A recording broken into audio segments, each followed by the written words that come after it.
In the early 1990s, Disney achieved a new level of popularity with their animated films that they've never experienced since the days of Walt Disney. Their latest edition, Beauty and the Beast, was not only a massive success, but also a historical monument in animation, as it was the first ever animated film in history to be nominated for Best Picture at the Academy Awards. Among the animators, it was a massive motivator as they were ready to go even bigger with their next feature, to push both the medium of animation and their craftsmanship of storytelling to the next level. If Beauty and the Beast is the Best Picture nominee, then this one would be the Best Picture winner. As we all know, of course, that film was Pocahontas. At the same time, though, Disney also had plans for a B-movie to make on the side. It wasn't all that ambitious, really. It was just another talking animals cartoon that was often referred to as Bambi in Africa with Elton John music. Not as hyped up as Pocahontas was, but at least the animators did make the most out of it. But little did anyone at Disney know that they were about to make a global phenomenon. One that will forever change the company and the medium and stand proudly as one of the greatest animated features of all time. And funny enough, it wasn't Pocahontas as they planned. So how did The Lion King surpass all expectations in order to become animation royalty? Let's find out. The story. The Lion King is one of Disney's most recognized and often considered their definitive coming-of-age story, a character-driven film that's mainly about Simba and his journey of what it means to be the king of the Pride Lands. In regards to the story, it is common to hear people making comparisons to the William Shakespeare play Hamlet, most likely due to the film's central theme. By the way, no, it's not about animals, but instead, it is royalty. When you remove the element of the animals in Africa, all you have is a movie about kings, social classes, power, and the responsibility to rule the land and all those who live there. These are the themes that Shakespeare himself had often incorporated onto his plays, especially with Hamlet, so that's why the similarities are still discussed to this day.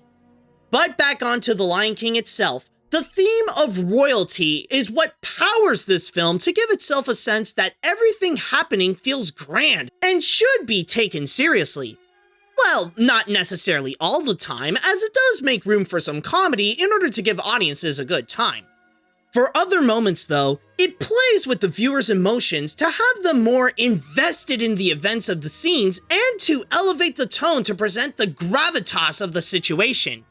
The combination of the two results in many parts of the film to become memorable, like how the tragic scenes are tear-jerking, the bonding moments are heartwarming, the thoughtful times are inspiring, and the action scenes get highly intense.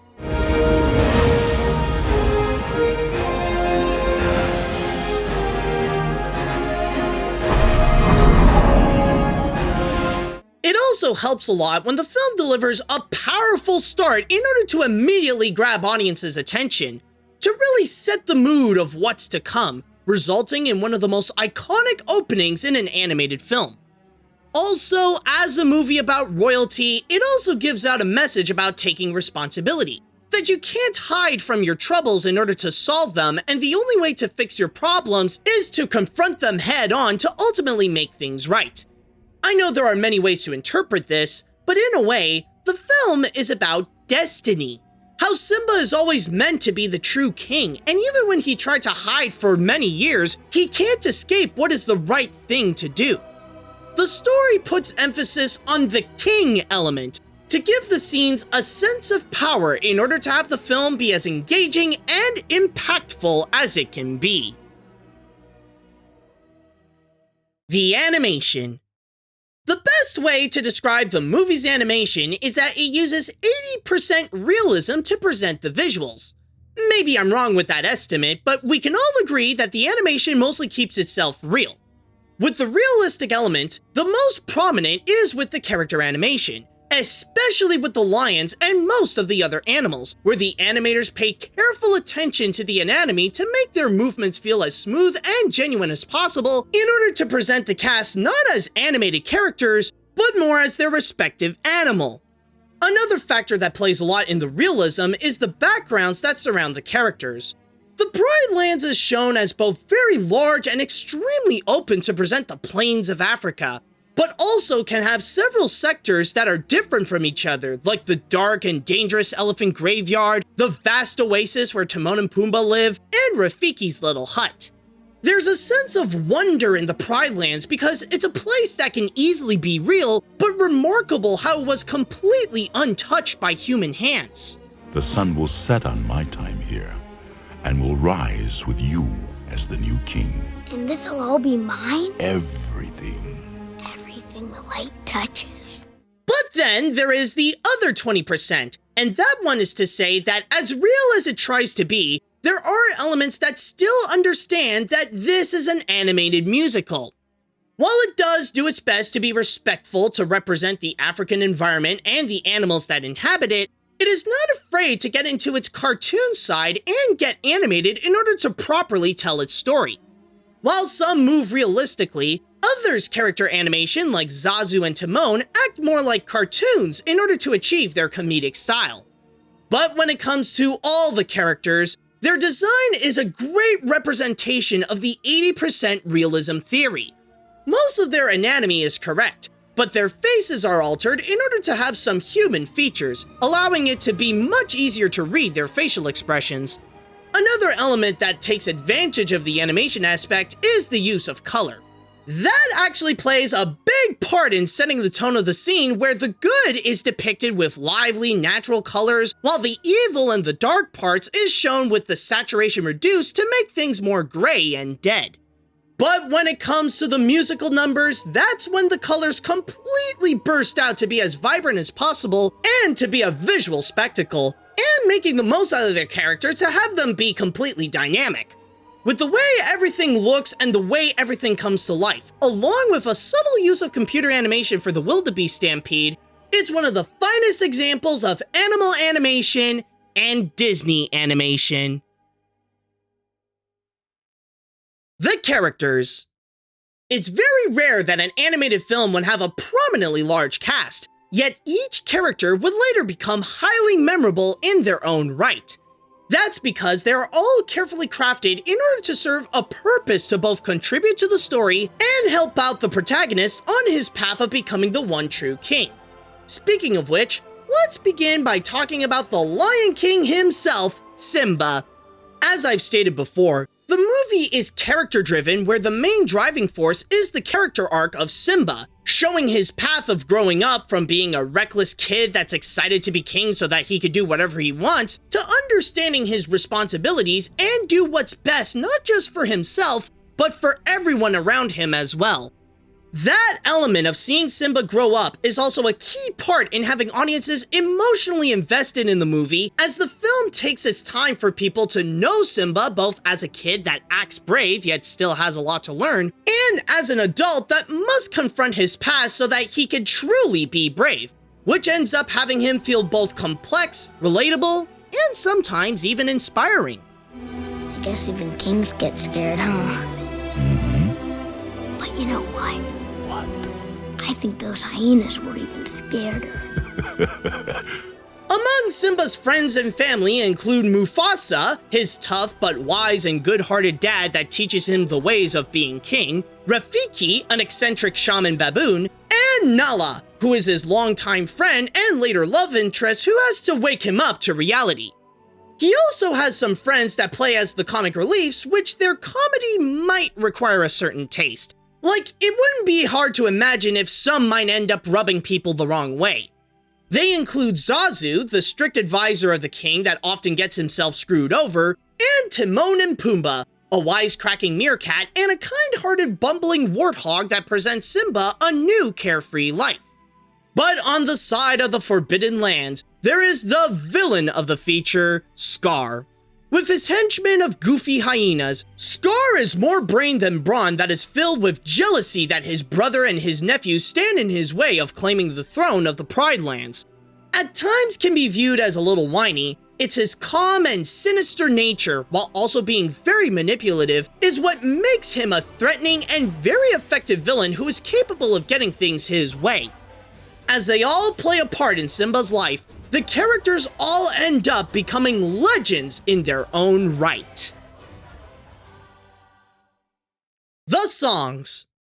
Let's be honest, if there is a reason why anyone would want to rewatch The Lion King, it would most likely be because they want to relive the musical moments of the film. Or worse, sing the songs when they appear. Remember how I mentioned the theme of royalty and the movie's push to give itself more power to be impactful?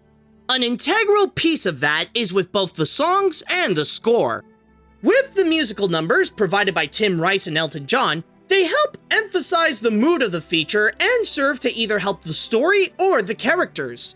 The Circle of Life is the introduction that sets up the tone of the grand and powerful scale that audiences are about to enter.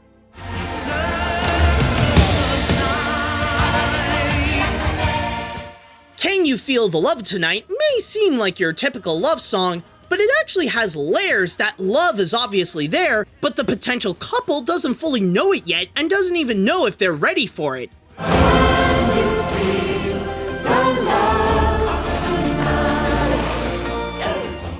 As for the rest, like I Just Can't Wait to Be King, Be Prepared, and Hakuna Matata, they all serve as character development songs to highlight their traits and how they currently feel, like I Just Can't Wait to Be King shows what Simba as a kid thinks about what it means to be king to Zazu. No one's saying do this. Now when I said that, No one's saying be there. what I meant was... Be Prepared presents Scar's villainy in its true form. Decades of denial is simply why I'll be king undisputed, respected, saluted. And Hakuna Matata highlights Simba joining Timon and Pumbaa in a new life with no worries. It's our problem-free philosophy, Hakuna Matata. But then there is the impossible to ignore score by Hans Zimmer.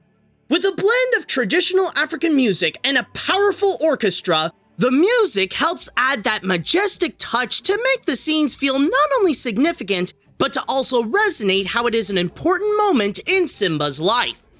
I'm not who I used to be.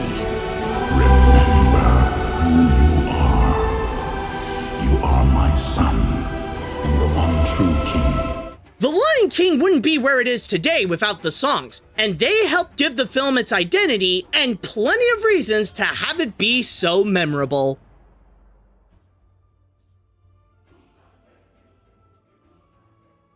I'm gonna be honest here, it wasn't easy making this review.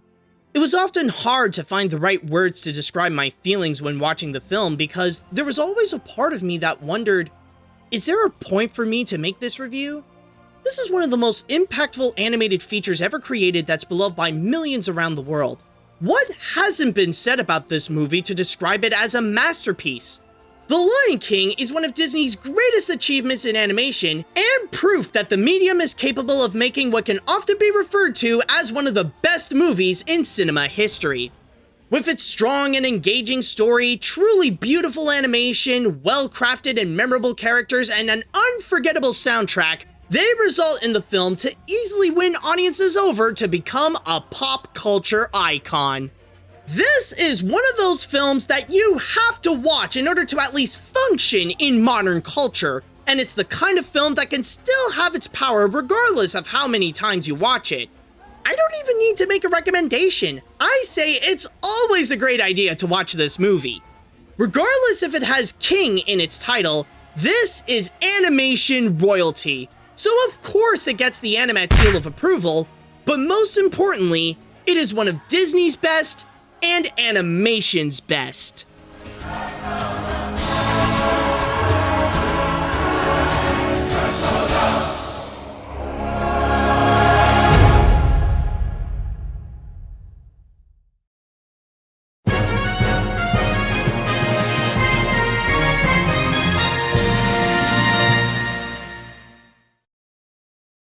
Hey guys, this is AniMat. I just want to start things off by giving out a huge thanks to Thomas Richardson, whose amazing support on Patreon allowed him to get a lot of amazing rewards, including this one, where he got to ask me to go and review The Lion King. And there really is something to be said about The Lion King and how, even to this day, it is still considered an absolute masterpiece, because there is one thing about it that no matter how we would feel, no matter how much we know about it, it still has that much power when watching the movie. Because, let's be honest, we are at the point where if you're watching this, then there's a very good chance that you know everything about The Lion King. You know about every single iconic scene that happened. You know them like beat by beat. We know all the songs. Like, you can ask a random person on the street and there's a very good chance that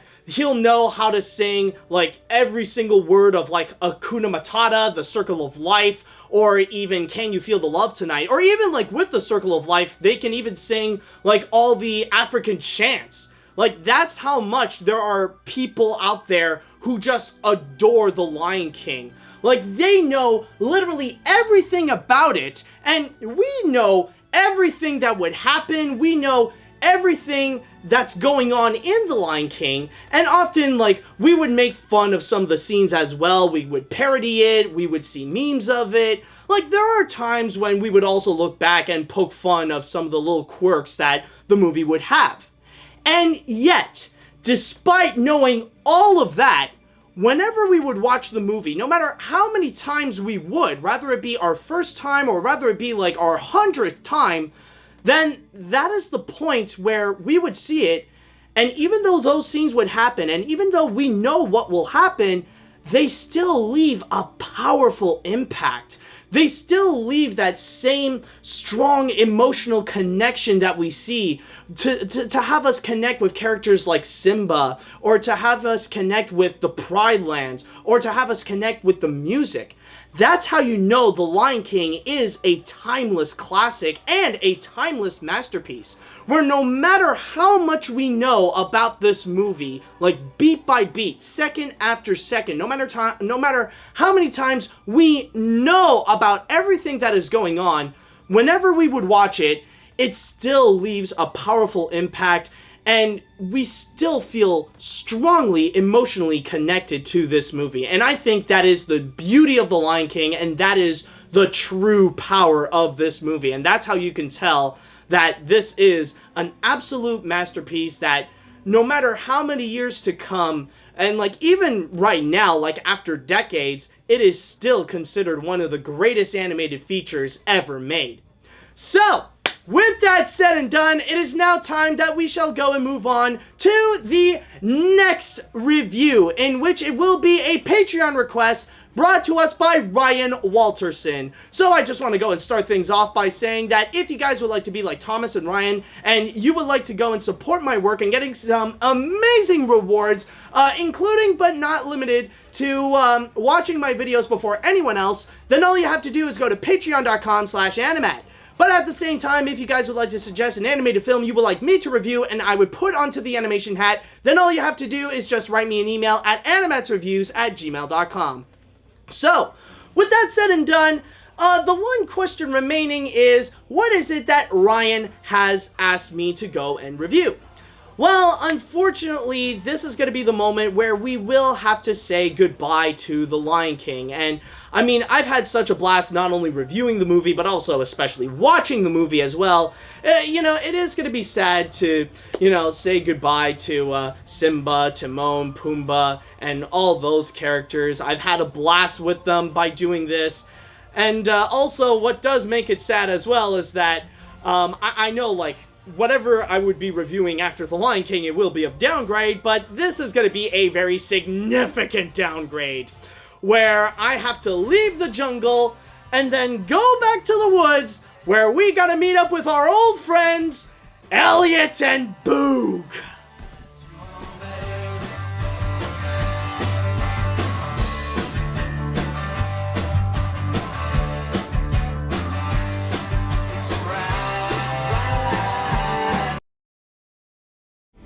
Look inside yourself, Simba. You are more than what you have become.